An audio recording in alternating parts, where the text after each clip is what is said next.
Jeremiah and the Superminds, A Tale of Autism, Friendship, and Adventure. It was an ordinary day in Miss Huffington's second grade class, or so it seemed, when all of a sudden the door swung wide open. A loud cry resounded through the hallway and made its way into Miss Huffington's classroom. Every mouth froze and every eye stared at the peculiar sight unfolding before them. In wobbled a woman, barely able to stand because a sobbing little boy was clinging to her ankles. With a great deal of effort and the help of Miss Huffington, she was finally able to stop his tears and convince him to free her legs and stand upward. "Class," Miss Huffington suddenly announced, "this is our new friend Jeremiah, and this is his mother, Miss Stevens. Can you say good morning?" "Good morning," the class answered in chorus, with curious looks still plastered on their faces. As if to answer them, Miss Stevens said, "Jeremiah had a hard time coming to school today because this is all very new for him. A new school and a new routine, and sometimes he doesn't like new things, or when his routines change. Have you ever felt that way?" Many students nodded in agreement. "I don't like new things either," Daniel said. "Yeah, I was scared my first day of school too," Jamie added. Miss Stevens looked at Miss Huffington and smiled. Then before turning to leave, she gave Jeremiah a hug and kissed him goodbye. Although Jeremiah didn't look too excited to be at school, Miss Huffington's friends were excited to have him. Well, they were at first, but then they realized that new routines weren't the only things he didn't like. Jeremiah didn't like to sit with them on the carpet for morning meeting. He didn't like singing their favorite songs during enrichment. He didn't like the texture of the food during lunch. He didn't even laugh at Leah's funniest jokes. And everyone laughs at her jokes.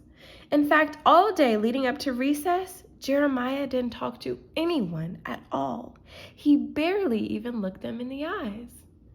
When they were finally released to the playground, Jamie, Daniel, and Leah were determined to get to the bottom of things. They wanted to know why Jeremiah was so different. But when they set out to talk to him, he was nowhere to be found.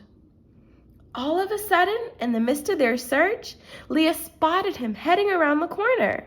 "Look, there he is," she exclaimed, and the three of them ran after him with all their might.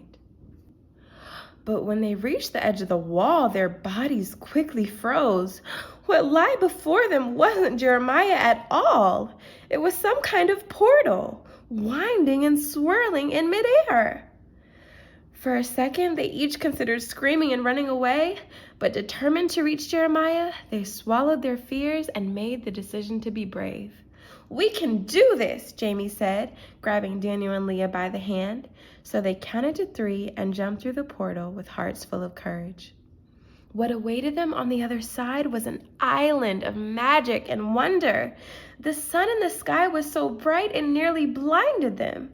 The strong spell of pollen drifted through the wind from the flowers and trees. They heard distant music and laughter echoing in the air around them, and the small grains of sand felt like pebbles beneath their shoes. It was like their senses were heightened. This world around them was so strange and new, and to top it all off, Jeremiah was still nowhere in sight. "Where are we?" Leah said, voicing the question running through all of their minds. "And why is everything so bright and loud?" added Daniel. "And weird feeling," chimed in Jamie as she bent down to inspect the sand. The three quickly turned around at the sound of footsteps approaching behind them. Out of nowhere, it seemed, appeared a boy wearing glasses and an incredibly big smile. "You're on Autism Island," he answered, "home of the Superminds." Autism Island? The Superminds? There were so many questions that Jamie, Daniel, and Leah wanted to ask, but in that moment, the intensity of their senses left them speechless. The sun was getting brighter, the noises and smells surrounding them seemed stronger, and it was all starting to give them a terrible headache. "Follow me," said the boy, somehow sensing their pain. "I know just what you need." And he led them across the sand and into the forest. The sound of music and laughter got louder with each step, and when they made it beyond the trees, they understood why. Here on this strange island, there were children everywhere, busier than bees in a beehive. Some were building, some were writing, some were reading, some were painting, and they were all so happy at work. The three were led past the crowd, still with no sight of Jeremiah, to a red tent in the middle of the forest. Though it appeared normal on the outside, there was nothing normal about it. The inside had been transformed into an amazing lab with test tubes and experiments everywhere. While Jamie, Daniel, and Leah looked around, the boy that guided them reached into a cabinet and pulled out 3 glowing helmets. "Here, put these on," he said, handing them out one at a time. Though they were cautious, the 3 of them followed his instructions, and immediately the world around them became clear. No more bright lights, no more loud noises, weird feelings or strange smells, and magically, those terrible headaches just went away. "Wow!" the 3 shouted in relief. "How did you do that?" Leah exclaimed. "Those helmets on your head are controlling your senses," the boy exclaimed. "I created them so others like you would feel safe in our world. You see, on Autism Island, we Superminds feel safe, but you see the world through our eyes, the way we see your world every day, and that makes you feel hypersensitive." "Hypersensitive?" Daniel echoed, not understanding what that word meant. "Yes," the boy continued, "if you've ever met a Supermind who doesn't like certain sounds or even certain foods, it's because our bodies are hypersensitive. We feel everything so much that it sometimes overwhelms us." Daniel, Jamie, and Leah remembered how Jeremiah had acted in class all day, and suddenly it all started to make sense. "Hey, Jamie started and then paused, looking at their helpful new friend and realizing they hadn't even asked for his name. "What's your name?" she asked. "Oh, I'm Clark, the super scientist." They all smiled, and the others took a moment to introduce themselves too. "Clark, can you help us find our friend Jeremiah?" Jamie asked. "Of course," Clark grinned with that big sparkling smile. "I know just where he is." So they followed Clark out of the red tent and through the forest, and he introduced them to more Superminds along the way. They met Derek, the super linguist, who could speak almost any language in the world.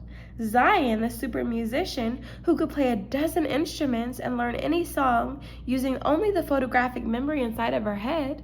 Then there was Golden, the super paleontologist, who could name every species of dinosaur that ever lived. And at the end of the forest, in front of a beautiful waterfall, they finally reunited with Jeremiah. They learned that he was known as the super mathematician, and he could solve any math problem to infinity and beyond. He still didn't talk, but that was okay. Clark explained that every Supermind was a little different. They still shared smiles and tons of laughter and had so much fun, they almost forgot they had to go home.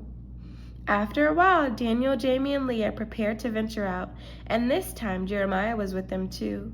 After saying their goodbyes, the 4 of them jumped through the portal, happy to find that Miss Huffington's class was just lining up to go back inside. As they ran towards Miss Huffington hand in hand, their classmate Jake took notice of their new friendship and scowled. "Why are you guys playing with him?" he asked, referring to Jeremiah. "He can't even talk." Jamie and Daniel were so frustrated by Jake's rudeness, all they could do was roll their eyes. "It's not about what he can't do," Leah fired back. "It's about what he can." "It's not about what he can't do," Leah fired back. "It's about what he can." The 4 friends walked past the now sullen Jake, holding hands even tighter than they had before. And for the first time at school that day, Jeremiah smiled, feeling warm inside. Maybe Autism Island wasn't the only place he could be happy. Maybe he would find happiness here too. The end. See you next time. See you next time. Bye-bye. Bye-bye.